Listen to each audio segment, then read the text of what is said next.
He did it. Ryan Garcia, coked up, drunk, probably didn't train, just absolutely whooped Devin Haney. It was a great fight. You know what? I was ready to bash. I was ready to bash boxing through the first like 8, 9 rounds as Devin Haney was coming back, and obviously Devin Haney's the better boxer overall. He has more skills, more technique, and like if it's just like you take power outside, you don't take power into account.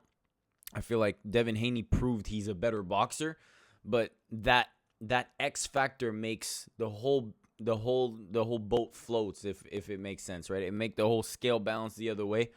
But yeah, as the ninth round was coming in and Devin Haney was starting to pick back up, bro, I was ready to bash boxing just for like the holding, how like annoying it was to watch. Just as a fan, it felt like Devin Haney had a way out every time, right? Like he could get hurt from a shot, but just hold on and shoot for a double leg. Just that's literally what it is. Hold, and then let the ref break them up, and that gives you an extra 3-4 seconds to recover from any shots that hit you if it does hit you, right? So it's I mean, it's probably harder or easier to say than it is, but it as a fan, it was hard to watch, especially as you watch more MMA. It feels like MMA is so dynamic where there's never a stop in the action for any reason. Like, whereas boxing, it's like, stop.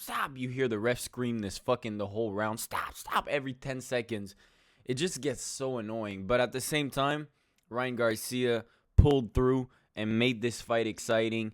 I think it was the 10th round where he really started to get these clean knockdowns. You know, he had a great moment in the first round, but then after that first round, it seemed like Devin Haney was just outworking him a little bit, putting the pressure on, and Ryan was like doing this heavy shoulder roll, just getting hit in the body. It was kind of a weird fight, to be honest, but as soon as Ryan Garcia saw that he could hurt Devin Haney, I feel like he just realized, like, let me stop bullshitting and just walk him forward. And that's what he started doing, and Devin Haney couldn't do a damn thing about damn, I'm about to choke on this almond that I just ate. Yeah, Devin Haney couldn't do a damn thing about it, which just crazy. I mean, there was so much talk about Ryan Garcia coming in, and he shut them all down. You know what's fucked up about this, bro? I dropped this fucking mad thing of a video, bro. Like, this dumb, no, not dumb. That's not the right word. This beautiful deeper dive on Ryan Garcia and Devin Haney on the main channel, and it got age restricted for like probably like the satanic shit that I added at the beginning of the video or something. So it flopped. You know what I mean? When YouTube age restricts the video, it just like stops the whole recommendation thing. So it was such a good video. Unfortunately, nobody can see it nowadays unless you like go click on the channel and see it, but you won't see it on the For You page or anything like that. So kind of sucks. But at the end of the day, I mean, I said this in the deeper dive, and I said how Ryan Garcia was the only man in boxing that made me interested in the sport of boxing as a whole. And he keeps it standing. I mean, the only fight that I remember being interested to watch in the past like 2-3 years of boxing has been Ryan Garcia versus Davis and Ryan Garcia versus Haney.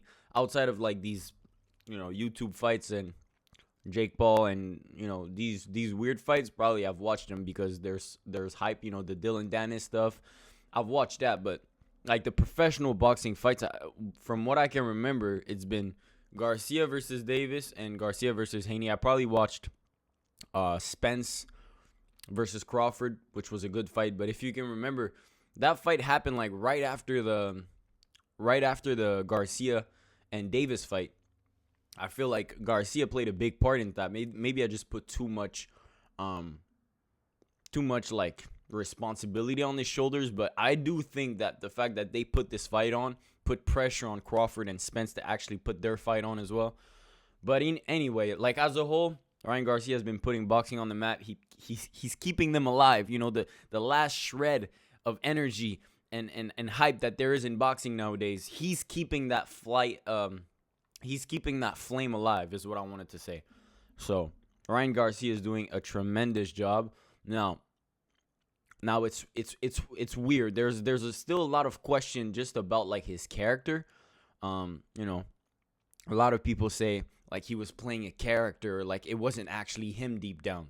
You know what I mean? And I saw videos of him like FaceTiming Jake Paul, and like he was talking like a normal guy, and whenever he was on a mic, he acted so weird. And so I don't know, maybe he has like bipolar disorder or something, or you know, like I saw some comments like about like the mental illness Ryan Garcia is the new mythical fighter, and that's what it seems like, because I don't know if he was actually playing a character, or if it was actually him, and he was just able to focus during the fight, because that's impressive. You know what I mean? It seemed like he was so all over the place outside the ring, but when he got in there, he was focused. And we always say this about combat sports, like you cannot be out of focus for a second. You can't be. You know what I mean? And your actions outside the octagon or the ring as a whole will demonstrate your performance usually, but in this case, it didn't. I mean, he's been acting like fucking a weirdo for the past months, and he comes in and acts like a fucking pound for pound great, which is crazy. Well, you know, I say pound for pound great. He's still not the best boxer, technically speaking, but like I said before, his speed, his power, his reflexes makes him a top-notch boxer. But the technique is there's something wrong. It's not like a Devin Haney. Devin Haney is so technically proficient, but Garcia got something else, man. He's really blessed. He's really blessed with some skills that you can't really learn. Those are just like they come with you, or you have them or you don't. And he's been blessed with those. And shout out to him for doing it. Now I don't know how far he goes, if he because he missed weight. So does he stay at junior welterweight, or he goes to welterweight, which is 147? Or he's talking about going to 154. It just feels weird, you know what I mean? Because he's in a weird situation where, obviously, he was talking about a rematch with Devin Haney. And I don't know if he can top that. Maybe he can just knock him out clean and try to get the belts. Maybe that makes sense. Maybe he gets Gervonta Davis at 140. That would be fun to watch. I think everybody would be hyped to see that. If there's a rematch between two guys, I feel like him and Tank would be more interesting.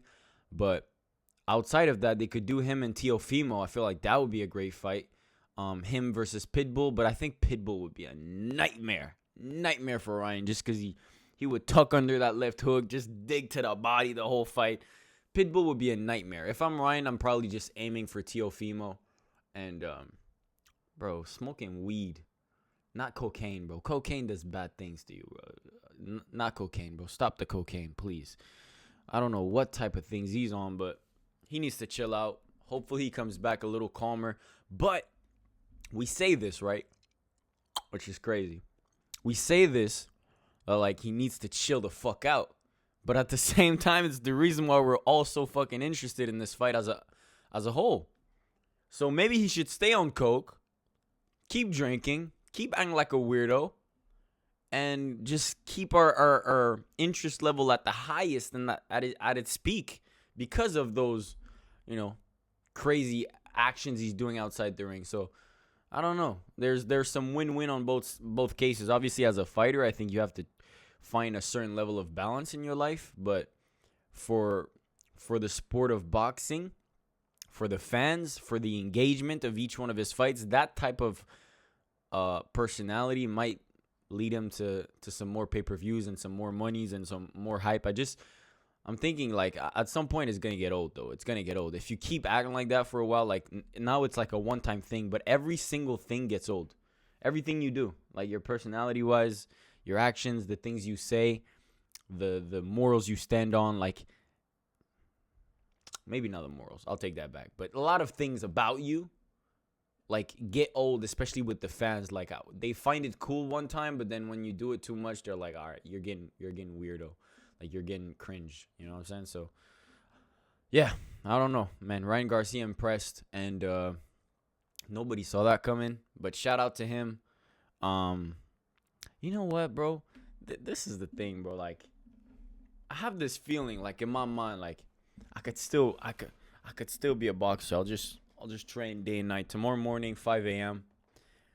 Heading to the gym, bro, and fuck it, bro. This is the path. This is my path. Fuck YouTube. I'm becoming a boxer.